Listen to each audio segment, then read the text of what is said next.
My name is Banky, man. Everybody calls me Banky. That's the name that I got from my grandmother when I was young and stuck with me for the rest of my life. She started calling me that because she said I used to break all the piggy banks and take the money, so she started calling me Banky. I just got released from prison after doing 33 years. 53 years old.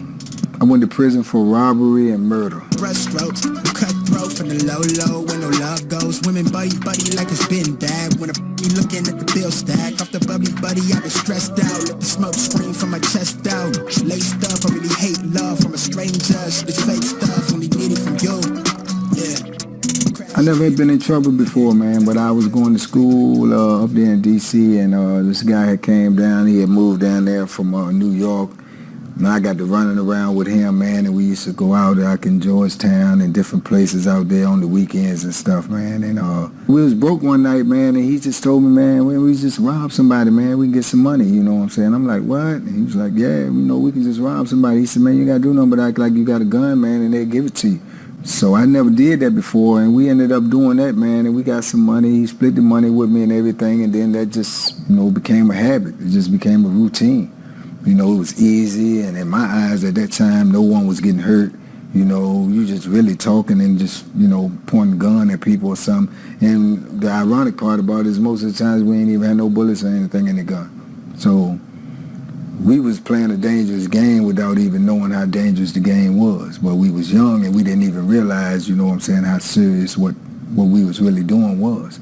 I got into that like that, man, and it ended up being a habit for me, because if you ain't have money, then that's what you do, because you knew that was a way to get money, and it was easier than working, because we young, we ain't thinking about working, we thinking about having money and having fun. We was doing that for a little while, man, and one night the cops got down on us, man. They got to chasing us or whatnot, and I got away and he didn't, so they caught him, man, and coincidentally, that was the last time I ever seen him.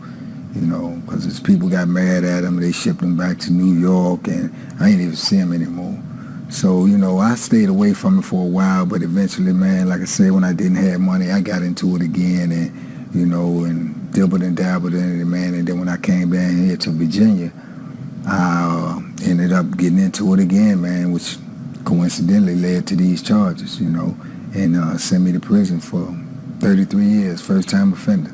That in itself was scary, especially when you never really, been in the system or been in those type of positions. You only know about what you heard. You heard about what prison is, and like I say, up there in D.C., they got Lord, and all you heard about is there is you go in there, you gonna either have to kill or be killed. So this is what we know about prison, or this is what I know about prison. And I'm going in there with 2 life sentences, 115 years. First time offender, that's what they gave me. Well, at the time that I went to prison, they was just coming out with this 3-strike law. If you had 3 of the same type of charges of the same caliber, then they can give you the habitual offender charge, which means that whatever amount of time they give you, you have to do like 90% of it, which was crazy. So, you get 25 years when you will be locked up almost 24, So at the time, I had already been convicted of murder charge, and I was still going up for the robbery charges, what they considered is violent offenses, so they all go together. Well, for the murder charge, they had gave me like 97 years. That alone, if it falls under the habitual offender, I would never get out again. So my lawyer, he came to me, he said, man, look, they trying to give you a plea bargain, man, you'll have a chance to get out. And at the time, like I say, me being, ignorant to the law, my family being ignorant to the law, I'd never been in trouble before, no one in my family had. So we don't know, we going by what the lawyer is telling us to do. And he's telling me that it's in my best interest to take this plea bargain for 2 life sentences. And I'm like, in my mind, all I heard is 2 life sentences. He was like, yeah, but it's not what it sounds like. It's going to all be run concurrent. Even your time for the murder charge is all going to be run concurrent, and you'll start going out for parole in 12 years. You're a first-time offender. You're probably going to get out if you just keep your nose clean, this, that, and the third. So I'm listening to this, thinking in my mind that this is my best option, because he's saying if you don't, and you get convicted of just one of these charges, and I had like 4 or 5 more charges to go up for. He said, if you get convicted, they're going to hit you with the habitual offender. So you'll never get out. So at the time, you know, it seemed like a no-brainer. So I did it, and it didn't turn out to be what he said it was. You know, I didn't even go up for parole 18 years. So the 12 years was all a hoax. But like I say, a lot of people don't understand this, and a lot of people probably wouldn't understand this. It's a simple statement, but it's a true statement. It's the easiest thing in the world to get into prison. It is the hardest thing in the world to get out. Because even when you go in there, even if they make a mistake, even if they miscalculate something, it doesn't matter. It's still going to be hell trying to reverse what has already been done. So once you get in there, man, it's, you know, that's just what it is. You know, I know people have been fighting their cases for 20, 30 years, and it's been a mistake. And coincidentally, that plea bargain that I had to take to not get the habitual offender, here it is 30-some years later, and that whole law was misapplied. It wasn't even intended to be the way that they proposed it at first. It was supposed to be that if you get one charge and come into prison and get out and come back, the third time they hit you with that, they was doing it like if you had 3 of the same caliber charges, that's what they was doing. So right now, people are actually getting out of prison because of that law was misapplied for 30 years. It's done, you know what I'm saying, as I reminisce in my mind about things I went through and how I felt at the time. And when I speak about it, it comes back up in my memory. But it's being out here for less than 90 days, it's like surreal. It's almost like a dream. It's like I actually went through all of these things that I went through. And I'm just happy to be alive, because there's a lot of times I thought I wouldn't be, you know. And there's a lot of times I didn't care if I was, because that's just how rough the ride was. Just going in there the first time and hearing all the stories and going through all the things that I had to go through to be processed in, you keeping all this in your mind, like, what are you going to do? How are you going to do this time? Or what are you going to see when you get in there? And then when you get in there, it's just so in your face and it's so raw that you have no choice. There's no more thinking. You are actually in it, and you got to deal with it.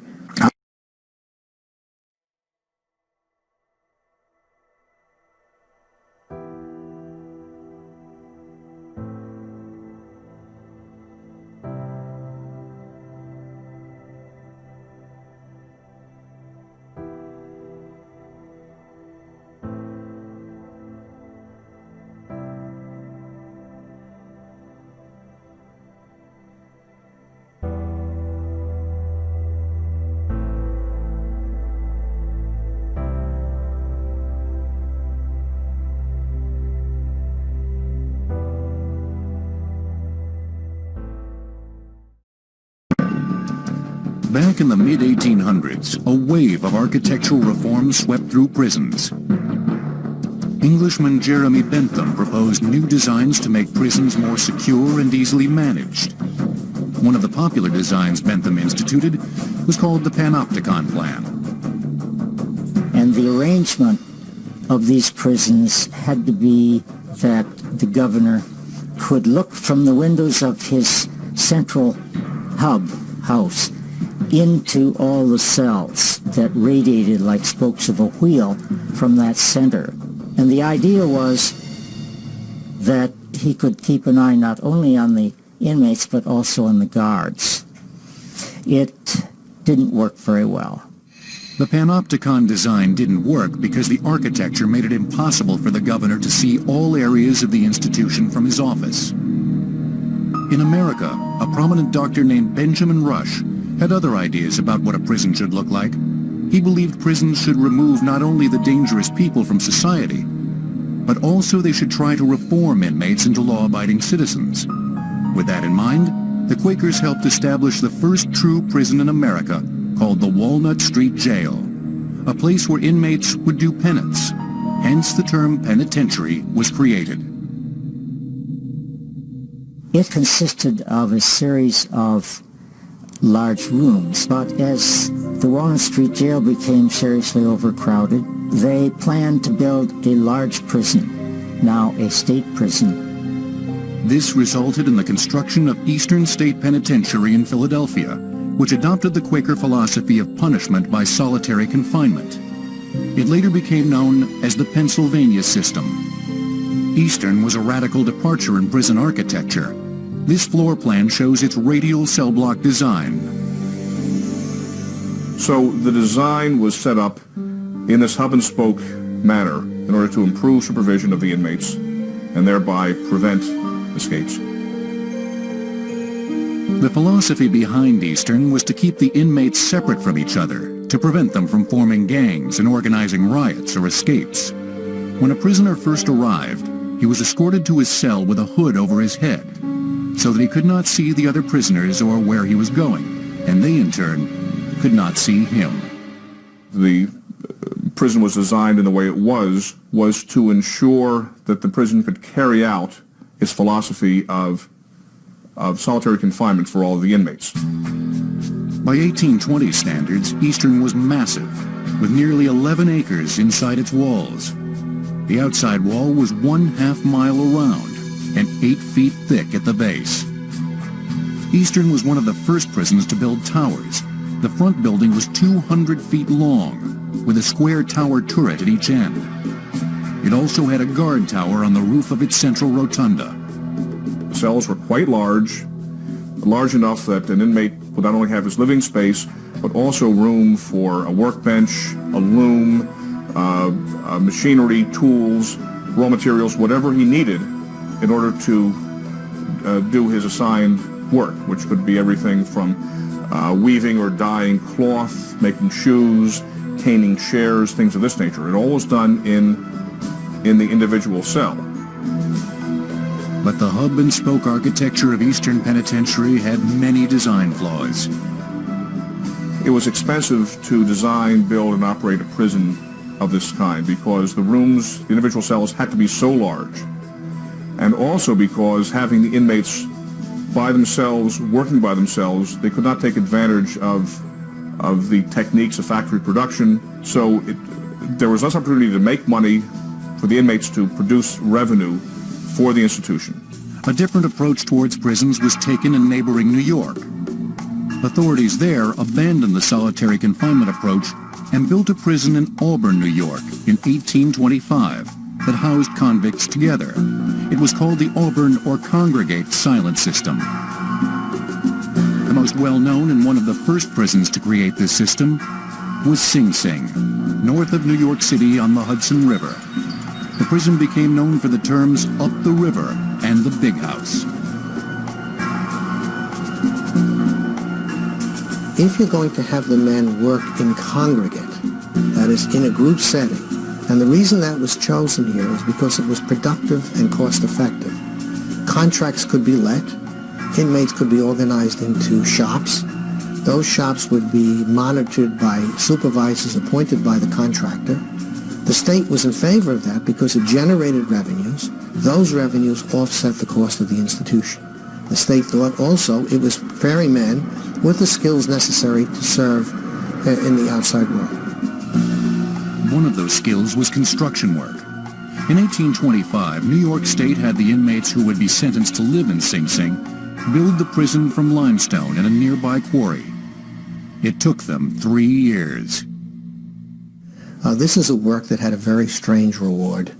As the cell walls got higher and the cell blocks got more finished, there must have been a sense of completing one's own imprisonment. I think there was some sense of justice in that. Sing Sing's cell block was 476 feet long, 4 tiers high, and had more than 800 cells. Cell blocks consisted of long multi-tiered double rows of cells that were placed back to back. The cells were so small, many inmates had to walk in sideways. Because the inmates were out of the cells during the day, and they were working in a congregate type of environment, either in one of the shops or in the quarries, and at night they would go back to their cells, and the idea of cells, you could sleep, and you didn't need to do anything pretty much else besides do that. The cells were 3 feet wide and 7 feet deep. They had no running water and only a bucket for a toilet. For more than 100 years, it was Sing Sing's main cell block. In 1926, when bank robber Willie Sutton served time there, he wrote, "Very little sunlight penetrated the block, and the only ventilation was through the pattern of 1-inch square holes in the doors." This is all that remains of Sing Sing's original cell block today.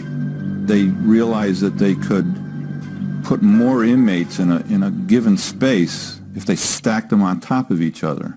So they built cells on top of cells. To control the swinging grill doors from a central location at the end of the tier, there's this device at the top of the cells. In later years, a new locking technology appeared, which was less vulnerable to tampering. It let staff open 50 cells at one time by pulling a lever. It was safer and more efficient for prison staff. The advantage was that you could open all the cells at the same time. It was a new thing. You didn't have to individually key lock or key open each cell, which is what you had to do before that. But if an officer had to open a cell individually, he would use a 5-inch long Barycentric key. It has grooves which cover over the center of the key. It originated in the early 1900s to open the lever tumbler lock. Some prisons, like Sing Sing, still use it today. The Barycentric key was later upgraded to today's oversized style, called a Maxi Mogul key. It is used for pin tumbler locks at more modern prisons, and is harder for inmates to replicate. Sing Sing was one of the first prisons to require that inmates wear the traditional black and white striped uniform. It was considered a security measure. If somebody escaped, you knew they were an inmate, unless they could find some other clothes to wear. Inmates at Sing Sing were also secured with leg irons that were 5 feet long and weighed 25 pounds each. But despite the restraints, they still managed to find ways to escape from Sing Sing. The most popular was by hopping the fence and catching the train, which ran and still runs through the prison grounds. They were always captured eventually. If recapture was so certain, why in fact did they persist 2 and 3 a week? And the reason was because I think it was an act of resistance, in which when the whistle blew here in the 19th century announcing an inmate had attempted to escape, there was enormous cheer from the population. All kinds of obscenities would be heard, and the roar lasted for several minutes. And everybody knew that tomorrow they would see him again, but what they really knew was that somebody had stood up to the system. Sing Sing was a model for prisons around the world. It was legendary for its electric chair. The phrase "the last mile" originated here. 600 inmates were electrocuted at Sing Sing, including the most famous, A-bomb spies Julius and Ethel Rosenberg.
The woman who set her husband on fire killed him for raping her 7-year-old daughter. She found him, murdered him. And yes, she deserves the death penalty. It is What? She can... No, listen.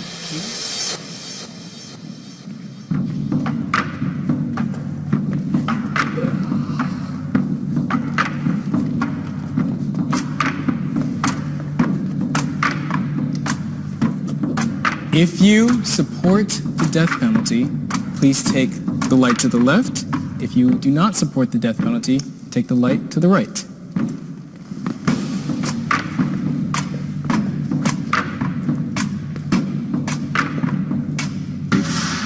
First statement, step forward if you agree. If you do not agree, if it is not true for you, stay exactly where you are. Having a death penalty deters people from committing crimes.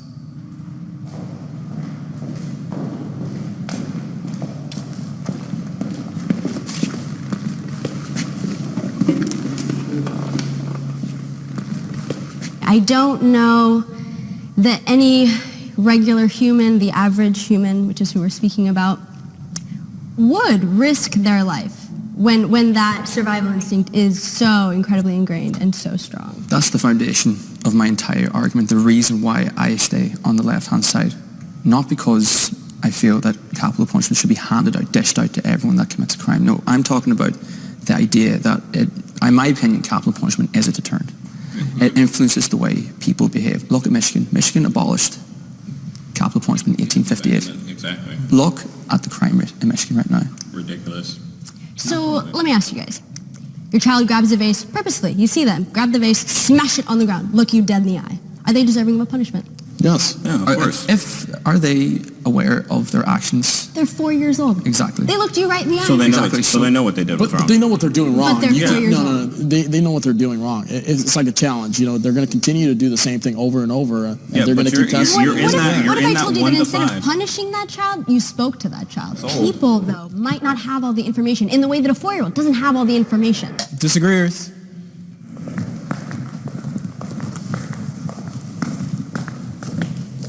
I really don't remember any time someone was like, you know, I really want to kill someone, but that death penalty, man, oh.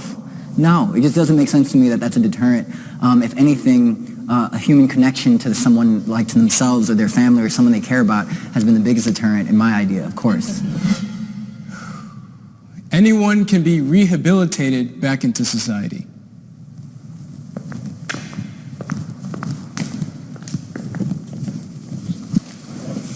Absolutely.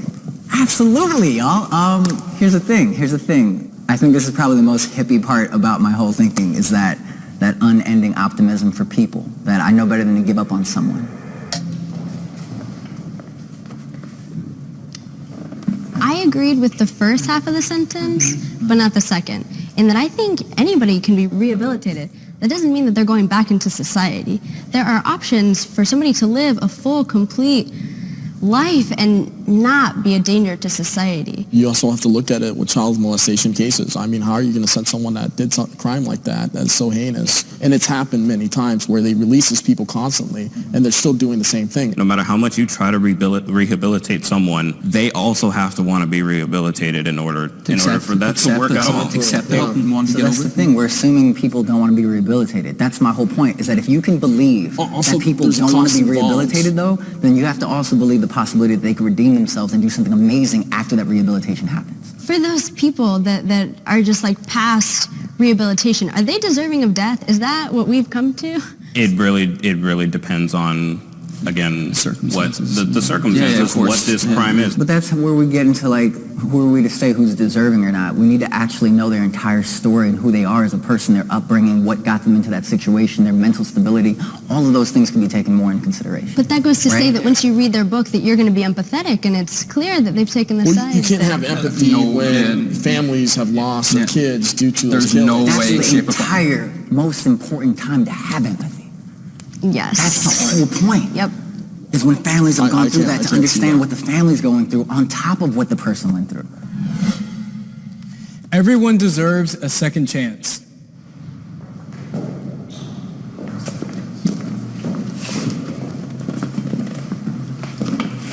The personally, I don't think everybody deserves a second chance, but I do believe that there are people who do deserve it. So it just depends, again, like I was mentioning earlier, it depends on what kind of crime they're committing. If they killed somebody, I don't believe that they deserve a second chance. But if they did like a lesser crime, like they're stealing something from a store, like candy or something like that, or a TV or a bike, I do believe that they deserve a second chance. Here's the thing for me. This is why it gets hypocritical to me in this kind of discussion, where we all think about the other person of the victim or something like that in terms of second chances. But the whole biggest idea, we really confront this idea, is if it was us. Would I want a second chance if I knew I messed up on something, however heinous or big it was, or however small it was? I want that second chance for me. And for at least my family and friends. That's the least I want. So that's why I know it applies to everyone. I think it depends on what the second chance is. That doesn't mean that there is absolute re-entry into society. A second chance often means giving someone their life. Just say a horrendous crime that someone raped then burned someone alive. It's a horrendous crime. To just let them out of society, that's too much of a second chance. But from within the confines of prison for such a heinous act, that you do get a little bit more. Only one. Yeah. Just want to go back to the statement. People deserve chances. Does every single person deserve a second chance?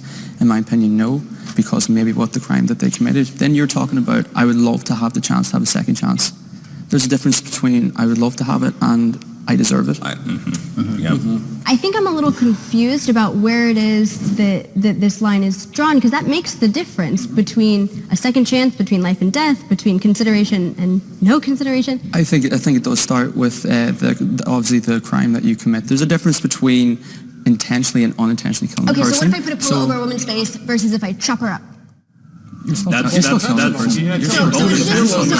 someone's life, that is the height of violence. Pre-med, if it was calculated, I don't think you deserve a second chance. And in my opinion, for a crime like that, no, I don't care. I have no remorse. I have no mercy for anyone who kills anyone. Okay, there was, I spoke about this the other day. There was a woman who set her husband on fire, killed him for raping her 7-year-old daughter. She found him, murdered him. That was not self-defense. That's revenge. It was premeditated. That's revenge. That's yes, she deserves the death penalty. It is still, she can, listen, she can go through the legal I don't care how much it hurts. I understand that. I understand it, but you still need to go through the legal process like everybody else. You don't take it into your own hands to go and you guys talk about the death penalty like it's global justice, like you're doing something for the world, like you're removing a threat. But that woman was doing some global justice if I ever heard it. That was not her right to do, though.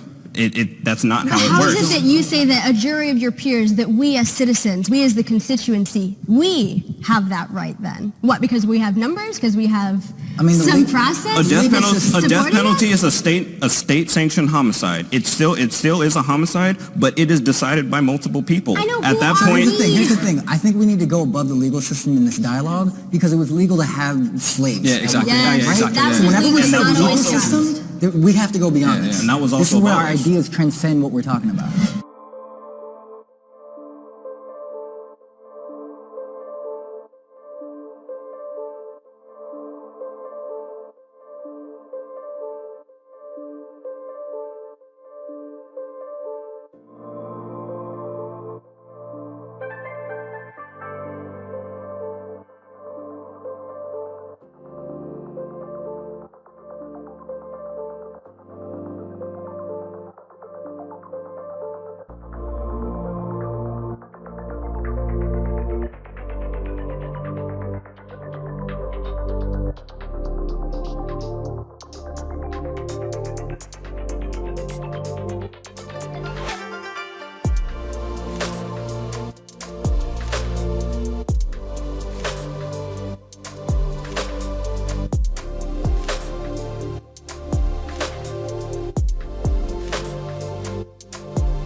from being a prisoner, an inmate, a felon, a convict, to having to walk the streets for an additional 5 years on strict custody parole as a registered sex offender, being called all types of names and degraded and humiliated, to be in that courtroom May 24th, 2012, and to finally hear the district attorney's office concede to the matter, deeming me factually innocent. And there's a difference. Innocent is like, we don't have enough to come after you. Factually innocent is, we made a mistake, we messed up. You should have never been arrested.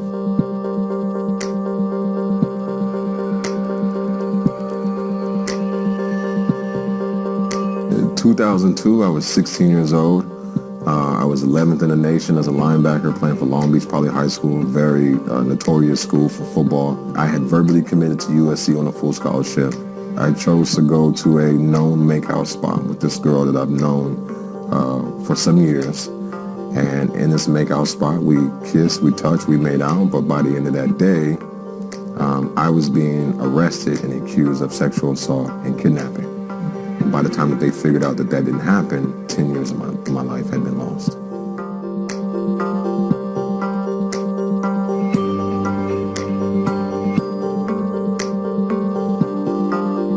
I am innocent, and the truth matters.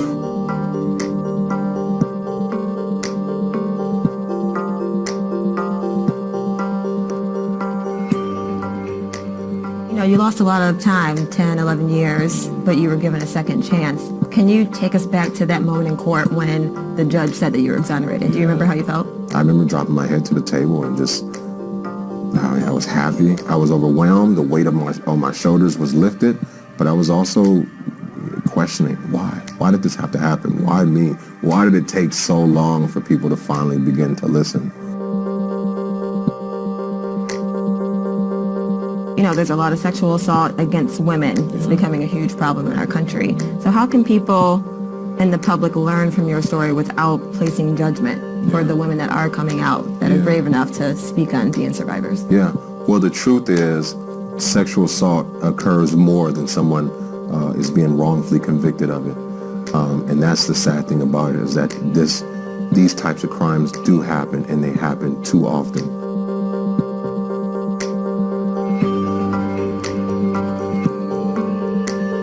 But I also want to stress the importance of our detectives, of our police department, that we have to put the weight on their shoulders to do everything possible to do their job in discovering and finding out what actually happened in these situations, so that the right thing is done, the right justice is served, the right person is put behind bars.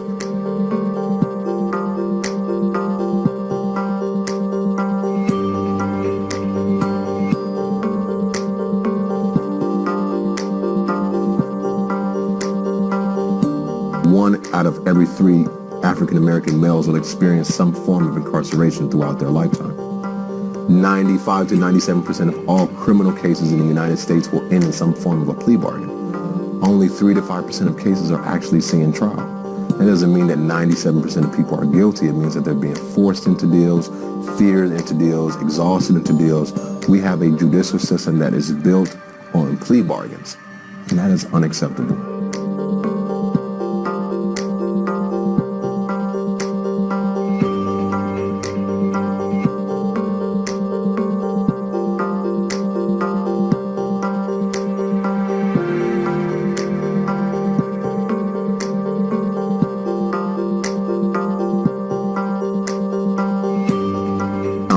Now that I'm free, I sit on the advisory board of the California Innocence Project, as well as the advisory board of the National Registry of Exoneration. There are people in there right now, still in there for something that they didn't do.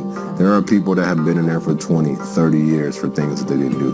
There is somebody who has been in there on death row for things that they hadn't done. There have been people that have been put to death for crimes that they later found out they didn't commit. So I'd be damned if after everything that I went through, and to be in this moment now as a representation of these experiences, for me to shy away from them because I don't want to relive those moments. Like, this is my life. This is part of me now. I gotta do it for other people.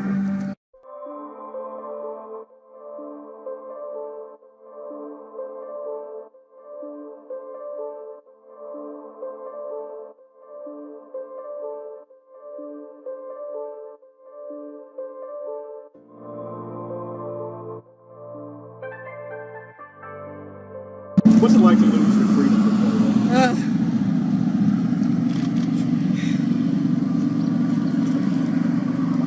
It's been a dark cloud, truly, that has been over my life. I still have days of a lot of sunshine, but I can tell you, I did not allow this time to do me. I did not do it. I decided that if my life is going to literally be taken, the only way that I can let someone take my life is if I don't do anything with my life. So I feel that over these 21 years that I have not only made a difference in my life, but in the lives of many, many other people. And so I know that people all over, because I've come in contact with people from all over the world. And I know that the women who I've been able to come in contact with, I know they're going back to their countries, different people too. So here's the question for me. Okay. 21 years. It's right around that time that you can be a woman giving birth to yourself. Come on with me. What have you learned about you?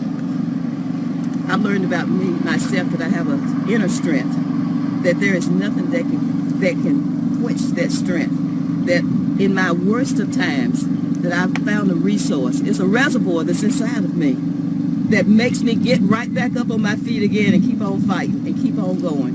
And I've learned to not live day by day, but to live moment by moment. Alice, you described in our interview back in October that it felt like an unexecuted sentence of death when you received your life sentence. What would you describe this as? Oh, I describe it as a resurrection. I've been resurrected from the dead, literally. You're Kendall. Yeah. God bless you Oh, for a wonderful job. You started this. If it was not for the great way that you hit my story, it would never have caught anyone's attention. Thank you, Kendall. I'm just honored to be here, honestly. You're such a beautiful family. We've just, Bruno and I have been traveling across the country interviewing your babies, and they're just amazing, amazing people. And so we just feel really lucky to be a part of this. So it's worked. Thank all of y'all. We appreciate your kindness. Okay. Why don't we let her get as far away from this place as she can, okay? All right? I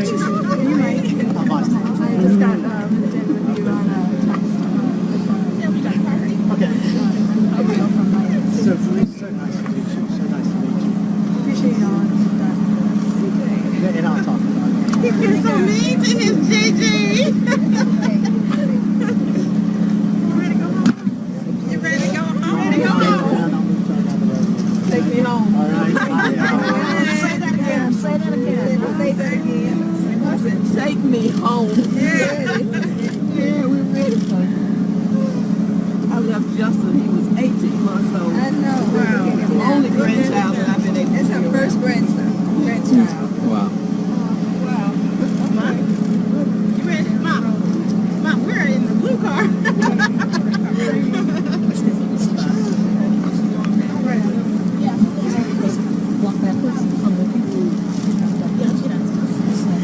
Let's leave Aliceville, Alabama behind. Goodbye, Alabama. We home, miss. We home. You okay, Uncle Lee? Are you okay? Watch you guys.